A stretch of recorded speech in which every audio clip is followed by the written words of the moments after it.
Hey guys, Kristen and Beck here, and today we're going to talk a little bit about horse rescues, the things within involving them, as well as about Rocky, the tripod horse, with Rocking Our Ranch and Rescue Inc. and our opinions on it. This is our opinions, our beliefs, and everything else. This is not in any way saying anything against that particular rescue or the people involved. We don't know them. We're not anywhere near them. They're in Missouri or Michigan or something. It would mainly be from our perspective if we had a horse born here that had 3 legs like that and what we would do. Yeah. So, and personally, and we know through a lot of research that, horses, first off, they carry the majority of their weight in their front end. 70%. Yeah. And so to have the front end missing the leg is pretty significant. And that's a pretty significant defect, and I personally would have put the foal down. Yeah, and there's been a lot of pictures of horses in the wild in advanced stages where they're born with a tripod, and what ends up happening is on the opposite front shoulder from the one that's missing, the thoracic sling completely gives away. Mm-hmm. It's too much pressure on one front, because when you think about it, when they're putting their head down, especially to eat and drink, they're not balanced. Yeah, they're not. There is no balance there. And, with all of that pressure and everything being so precise really with the horses and how they're designed and developed and everything, that's got to be a lot of pain. It's going to be a lot of pain. Yeah, on it, and they're going to develop muscles improperly, and generally too, when they have a defect like that, I imagine they would have some other defects too, probably in their neck somewhere. Yeah, I would imagine. And for those watching and everything, can you explain just a little bit what the thoracic sling is? Yeah, so the thoracic sling is the area in the shoulder that connects the shoulder to the neck. So remember, that is not attached by ball and socket. It's attached by muscles and tendons. So when the horse puts their head down to eat, that whole area is soft tissue. And if you look at the photos of the wild horses, and I will post those in this video too, they are skin and bones, even at a young age. And that goes to tell you that they are avoiding eating and avoiding drinking. So in my opinion, I would not have let this horse survive. I feel as though horses, also being prey and animals, right, are going to do everything they can to not show pain. Yeah. So by the time they're showing pain, it's going to be too late. It's extreme. Yeah. And a horse that honestly probably was in pain from the day it was born is going to have a high pain tolerance. Yeah. In my opinion. Because that's going to be the standard that it knows exists, right? And it's interesting you pointed out survive, and because really it is surviving. It's not thriving. Horses, I mean, they've even done studies with horses with losing hind limbs or breakage and trying amputation and prosthetics, and it does not work for horses. No. Just the way that they are designed and how precariously balanced they have to be on all 4 limbs, and the evenness of that balance, right? Yeah.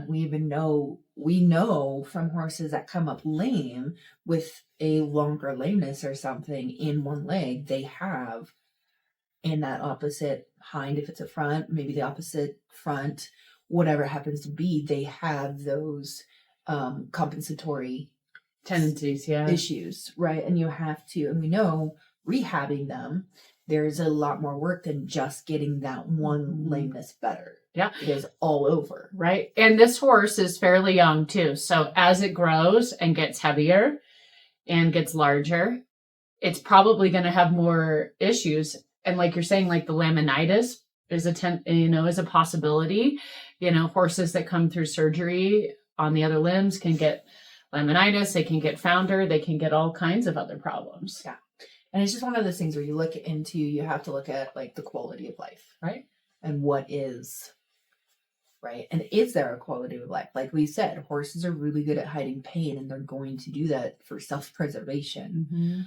And going into like horse rescues and different things, we have a problem, I find, within rescues, and not just the rescues themselves, but the people that support them, the people that donate, to put a lot of human emotion and connection on them. And it is a huge disservice to horses when we do that, because we put our emotions, we're like, we want to save everything, we want to do whatever. I mean, we have a handful of nonprofits, and I don't know if they're technically rescues around here, but they're with the wild horses. They want to preserve and protect them and everything else. But at the same time, if something happens to one of those wild horses, they're crying and bawling their eyes saying, please save it. And it's like, you can't have it both ways.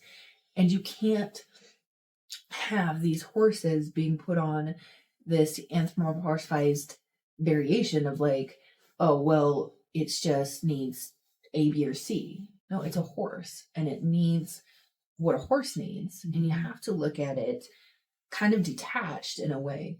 You have to see it and view it as the animal that it is. Yes, we love them. And yes, it hurts when we have to lose them. And it hurts when things happen that are out of our control. But it is our responsibility. We are stewards of them, and it is our responsibility to do right by them. And when donors and people who may not be as educated or knowing, and they put the emotions into it and they just throw money at things, you sometimes find, and I'm not saying this rescue's doing it, I don't know this rescue, right? But I have known other rescues, known of others that are now shut down and different things, but they get these monies in, so they keep these horses around because that rolls in the donations. Yeah. And it's unethical. I was wondering that too with the social media.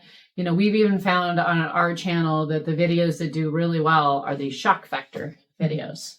And this rescue is potentially getting a lot of money off keeping this tripod horse around. And, you know, going back to putting human emotions on things too, when horses are in captivity, we can keep them around a lot longer with these physical issues. Whereas in nature, a predator would take care of this pretty quickly. Right. A predator, or they'd starve, or dehydrate to death, right? Yeah. They get stuck in places. I mean, there's a lot too with like the wild horses and everything that when you're in the wild horses and you really know them, you understand that, like, yes, conservation can happen, but the roundup still need to happen too. And that's a whole other topic. And we're here in Nevada, so we see it. It's among us. But because I know of one of the rescues that I follow that I really like and how they run things. And again, they're in states far away, so I'm not like involved. I just kind of follow them a little bit online here and there, and I don't watch too much. So again, everyone could have something hidden. We don't know necessarily unless you're right there. But it's Heart of Phoenix or HOP, and they do really well. And one of the things that I like, because one of the things I do see with rescues sometimes is they have a hard time saying no. Yeah. Right. You have a finite amount of space. You have a finite amount of funds. And usually it's self-funded by the people running it. So they're working crazy amounts at the rescue, at their jobs, whatever, because it's more often self-funded than donation funded, as well as volunteers and different things. But I find that a lot of rescues have a hard time saying no, and they just want to save everything. And it all starts with the heart in the right place, right?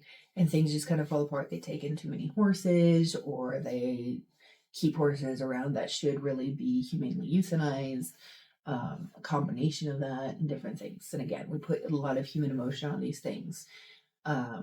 But Heart of Phoenix, when I follow them and everything, I like their stuff because they do say no. They do lay out a lot of stuff, and they're like, hey, this is what's happening. We're getting this horse, but more than likely it's going to be put down, or it's going to have this problem or whatever. Because sometimes that's the kindest thing to do. Yeah. And in rescue, that's part of rescue is like, okay, you're ending this suffering that unfortunately this horse had to deal with for however long, or in other rescues, a dog, cat, or other animals, right? Again, it's our responsibility for these animals to do right by them. Yeah. and keeping a horse around, or an animal in general around, that is not designed to be a tripod in that sense, right? And it's not the same as like your cat or your dog. They can manage as a tripod, or with amputation, different things like that. They can manage better because of the weight. Structural integrity is different. Yeah, and the weight too. Mm-hmm. And remember, they have paws, not a hoof.